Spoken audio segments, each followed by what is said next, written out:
Good morning, students. How are y'all doing today? Hope y'all are doing good by God's grace. And let's start the class. Before we could start the lesson, let's start with a motivation today. So today I want to start with a line. I want all of y'all to repeat after me. Um, we are born to create history.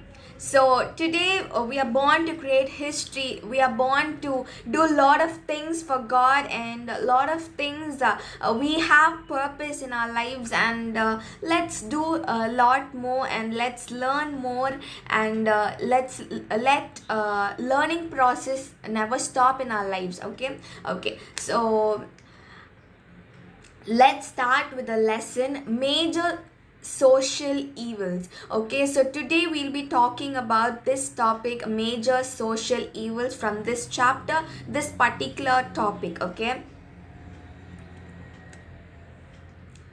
so next, the first topic would be female infanticide. So female infanticide,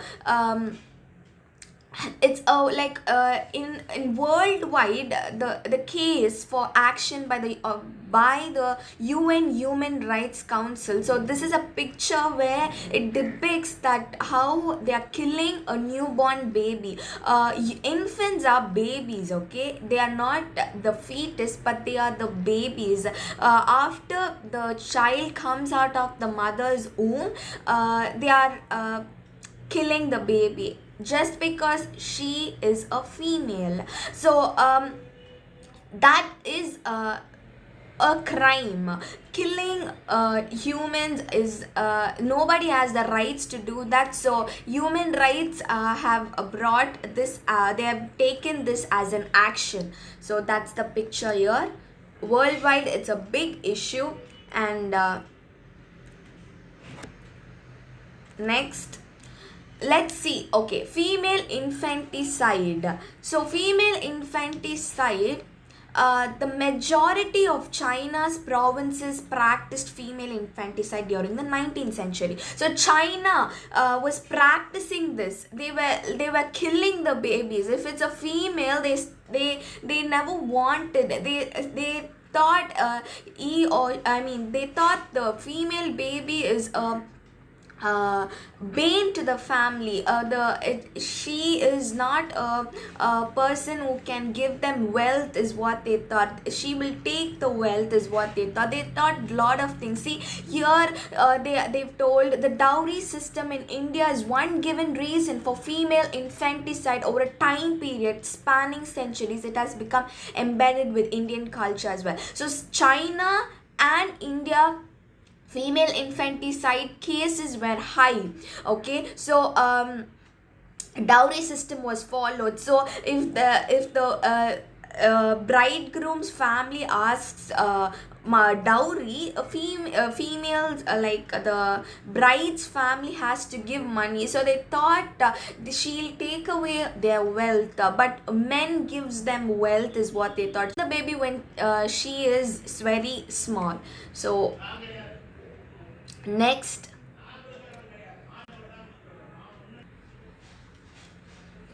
okay, so India and China was doing this. They were following female infanticide. So next, female infanticide was another inhuman practice afflicting the 19th century Indian society. So 19th century, there were a lot of cases, there were a lot of social evils happening in India. Not only in India, in many parts of the world. So it was particularly in vogue in Rajputana, Punjab, and the northwestern provinces. So Rajputana, Punjab, it's all north part of India. So there, especially northwestern provinces, there were a lot of cases. Female infanticide was taking place. So it was mainly because of economic burden. They wanted to avoid economic burden, avoided to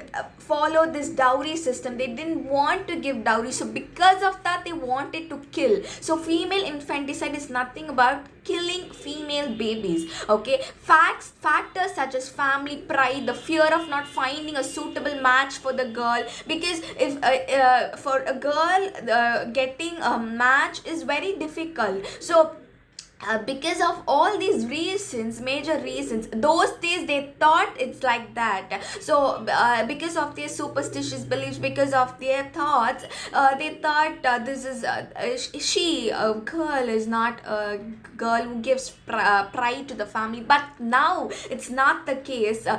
Women are doing lot more in the society. They are bringing about lot. They are just shining. So we could see how there's a major difference now and versus then. So then 19th century and now in this 20 in this century. So 2022, so we are in 2022, right? So because of all these, and I already mentioned this, so yeah.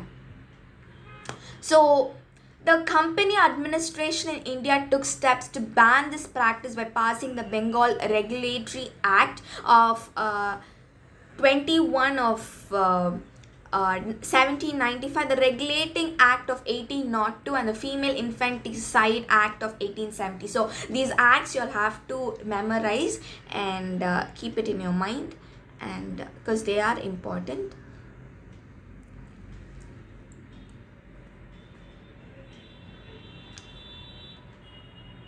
So next we'll be talking about female feticide. So female feticide is also an inhuman practice which cuts across the caste, creed, class, and regional boundaries. Whether it is female infanticide or female feticide, the prime motive remained the same. In order to ban the female feticide and sex determination, the central government passed these various acts. Okay, so female feticide, as I already mentioned, in the womb itself they will kill the baby. Female, if they found the gender, if it's a female, then they will kill the baby just because of these economic reasons, because of caste, because of creed, because of all regional boundaries and all of that. Okay, so next, child marriage. The third topic will be child marriage. So child marriage is defined as a marriage of a girl or boy before the age of 18 and refers to both formal marriages and informal unions in which children under the age of 18 live with a partner as if married. Child marriage affects both girls and boys, but it affects girls disproportionately, especially in South Asia. So the child marriage was like defined as like getting married at a very young age. Child means small, they are growing up, right? So child cannot get married. There should be enough maturity to get married. So there was a particular age where they should get married. So before the age of 18, if a girl or boy is getting married, it is termed as child marriage, and which is it's against the law. Now they have brought a law abolition of this particular act. Child marriage law has been abolished. Okay, so in South Asia, especially like in India, a lot of cases, lot of people getting following this particular law, child marriage. Okay, so yeah, and then Akbar prohibited child marriage, and he wanted the parents to get approval from the bride and the bridegroom before the marriage, and he prescribed 14 years as the age for girls and 16 years for boys. And in 1846, minimum marriageable age for a girl was only 10 years in 1846. Look at the age difference, right? I mean the year difference.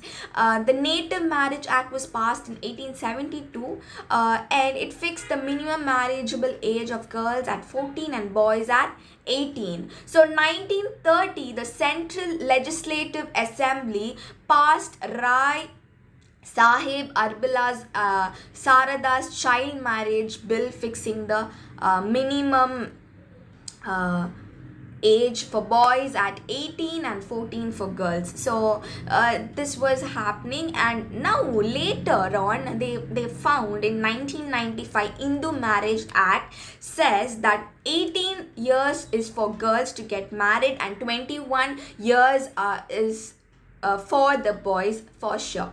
Okay, so here is a picture depicting that children are telling stop child marriage, stop this. Okay, so that's the one thing, that's the picture depicting. And next we'll be talking about sati. So sati, it's meaning the woman who is getting married to one particular person, if that person is if that person passes away, if he is no more alive in the world, she has to um, go into the funeral pyre. She has to suicide, I mean she has to go into the fire and just be killed. I mean it's kind of like a murder, right? Without, only because her husband is not there, she being a widow, she has to go, give a life because her husband is not alive. Why she can live without her husband, right? So that time they thought without husband women cannot survive, or women is not treated well, they will not treat her well, they she has to take away all her bindi, or she has to wear white sari and all of that. They were following those days. Okay, so, especially this was followed among the Rajputs. Relatives forced the widow to sit on the funeral pyre. So, relatives, so they wanted her to not to live, and but that is, it's a crime, right? It's a cruel practice, so we should not follow that. So abolition of sati was made. So in early 19th century, Bengal, Western India and southern part of India, they were following this act. Sati was followed, but Jagan Mohan Roy, brother of Ram Mohan Roy, passed away. So and at that particular time, Jahan Mohan Roy's wife was burnt along with him.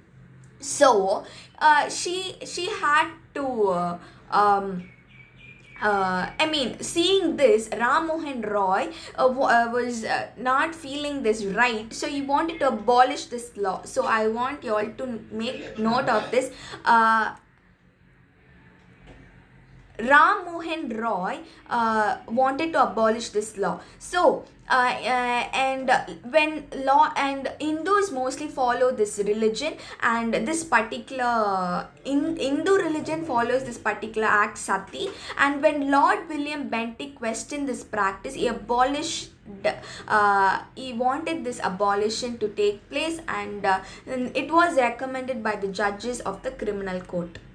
So Devadasi system. So Devadasi system, it is a ritual sex slavery, the life of a Devadasi. It's a picture where they are telling how a Devadasi will live. Okay, so Devadasi will be a female dancer. She will live, she'll be given as a dedication, as a servant of God to the Hindu temple. So any god that she is committed to, she's like, a life is for that particular god, so she's married to that particular god. Is it means that way. So they are mostly from like untouchable caste, and they're often sold, okay, at a very young age, like 4 to 5 years of age, because families are impoverished. So because of poverty, they have to give